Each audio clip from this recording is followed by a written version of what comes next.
Dearest Aubry, oh, how I miss you already! But your brave smile as you waved farewell stays with me. I enclose a handkerchief for you. I have snuck it from Aunt Prudence's drawer. She shan't notice, for she spends all of her time with the ladies, chatting of nothing. Oh, how she would disapprove if she knew I had married! But dash her and dash them all, you are my heart now, and I can barely contain myself until you return. What a Christmas it shall be, you a hero, our love finally open to all. Be all I love of you, my heart, a kiss to the air, may God carry it to your lips. Philly. Little Isley, I think of you every moment. Wife, you are my wife. I am your husband. So this is love. Don't fret your beautiful eyes one whit. I'll be home before Christmas and I'll make sure to bring something as pretty as you. I think of our time together in the orchard. Your touch, our time, or many times actually. My heart drums just penning these words. Sorry my words are plain.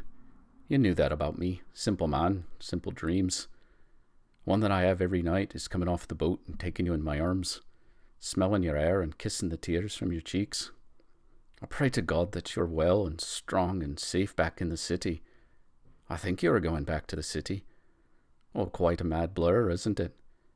It's hard not knowing where you are. The lads here all seem to have a girl, but none as pretty as you are. In fact, some are very plain. But it's a good group, and we're keen to see what the Kaiser is up to. A few shots, and we'll call it a day. Back in old Brambley upon Wickenshire before Christmas. Oh, I do miss seeing you. Please send a picture of your face if you can find a way to do so. Your husband, Aubrey. Darling Aubrey, you flatter me, but I don't mind. I think of you, your strength and bravery constantly. I remain and be upon W with Aunt Prudence and her tiresome friends. Christmas was a melancholy affair. Humphrey was drunk, and I admit I tippled as well. My piano playing showed it, I'm afraid. I spoke of you. Now they know. I could not hide it any longer. My brave boy! I sat for a photo portrait, and I enclose it here, with a scrap of tinsel from the tree. I hope you had enough respite to celebrate Christmas with the other lads. How I wish I knew where you were, but I know that wherever it is, you are being your powerful self. Your arms round me, my kiss to your lips. Philly. Little child, all right somewhere in France. That's all I can say. It's cold and it's dreadful and it's dreary. How I wish for summer in the orchard. I hold your handkerchief close to my heart. First thing in the morning I tuck it under my shirt. I know it's your aunt's, but you made it yours and now it's mine. Thank God I'm as well as I can be. War is taking a turn and it's not much is happening. It's mostly dull. Don't worry about me. You're being more brave than I am, having to deal with fancy people. I think of our future, of kids we shall have. I assume you want kids. We didn't speak of it. I'm from a big family and love having brothers and sisters. I miss them. I know two brothers are here, but they're not near me. We both are well. Tell me how you're holding up. You are still out with your aunt, but the months have passed and I don't know where you are. It's hard to picture you now that I don't know. Even now your eyes are still in my thoughts, but the other details are starting to blur. Oh, I think it's the food here. Queer and different. Makes my thoughts funny. I'll just know you're my rock and I'll return to you. I'll need to hold you. I'll miss you. Oh, I've learned a few French words. Most are not fit for a lady as fine as yourself, but here's one. Merde. That means thank you. I don't think I say it right, as the others laugh whenever I say it.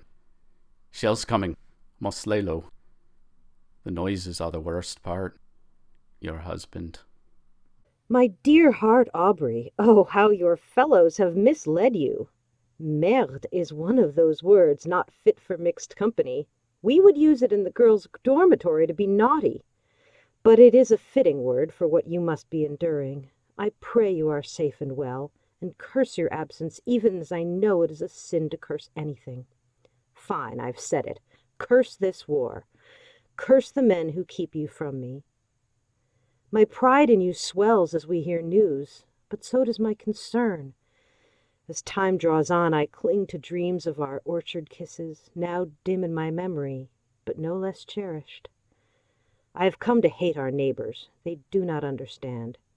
You do, dear one, I know you do. My kiss to your lips, Philly. My sweet summer girl.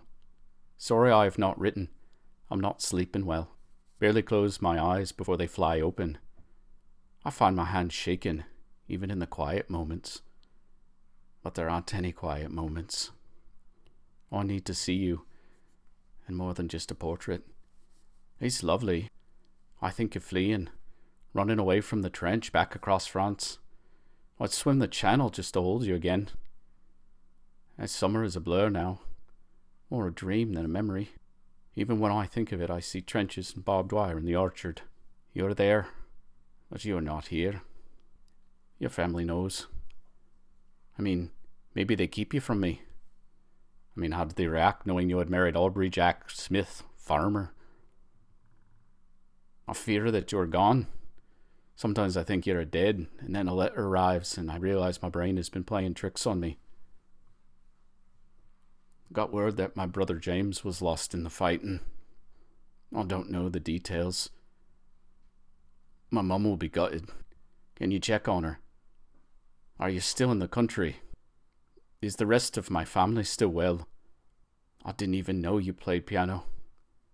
I do like piano songs. I can't write anymore. The pen shakes too much. Still your husband, Aubry. Darling, husband, I still thrill to write it for as long as it has been. I ache for you, for our future, for our cottage on the estate, or if Aunt Prudence doesn't allow it, our flat in the city. We can survive without her money. Surely we can. I fear for you. Your last letter seemed such a struggle. Please, do not flee. Stay strong. Think of my piano. I will play for you when you return. I will sing to you. I will hold you and sing to you and stroke your hair. I see your mother weekly now. I bring her pies, and she gives me turnips from the farm. I don't know what to do with the turnips, but Simpson has baked them into crusts most ably. They are sweet, like you. Your mother cries for James, of course. I wish I had known him. She tells me of his rowdy days. I hold your hand. Hold it still, and fear it never shall be so until I hold it again. We will be together soon. I know it. My kiss to your lips, Philly. Philippa. Of course you spoke French at school. I'll look forward to learning all the details about you. Your story, your childhood, your favourite food. Your husband is 20 now. The lads here did their best to cheer me up, but Jerry ruined it by firing shells over us. I do like a woman who curses. My grandma used to curse like a sailor, and I always laughed when I heard it. Saw my first tank today. Seems that might turn the war after all. Weird to feel hope after so much grey. What happens next? I'm afraid that my body won't be up for farm work after my time here. Trenchfoot has made walking difficult. Can't see working on the farm. Do we move to the city? Is there work I could do with your family? Maybe you could play piano and I'd keep our house in good shape. Foot should be well enough for that work. Imagine I'm home in a year. What next? What's first? My heart nearly gives out thinking of that. I think first things would be a nice bath and a nice meal. Other times I want to kiss you until I fall asleep, lips touching yours. Mostly I want to feel dry and safe. I think safe means being with you. That's the last time I feel like the good old Aubry. I'm hoping you are my good luck charm, and that young man will return the moment I see again. Here's to a sunny day in an orchard. Perhaps soon, if God wills it. Always adoring, Aubry. darling Aubry, my 22-year-old hero husband. We hear daily of tanks and charges. I drink tea with your mother. She is teaching me to bake, if you can believe it. Simpson had better watch her heels. I am nipping at them. We can move to the city if you'd like, or we can stay here and be upon W. You can choose. Regardless, there's no shortage of baths and kisses here for you. Both at once, if I dare say so, although I would save the meal for afterward. There will be towels, too, to keep you dry and warm. I so admire your cheer. I will curse for you all day if it keeps you happy. My kiss to your lips, over and over. Philly. To Mrs. Aubry Smith. We regret to inform you of the death of your husband, Lance Corporal Aubrey Smith, on 22nd February, in the Battle of Verdun upon the front. He served his king and country nobly and well. God save the king, Major Reginald Timsley Prince. My sweet, if you get this, I've gone to the great orchard where I'm waiting for you. I'll bring my kisses. You bring the sunshine.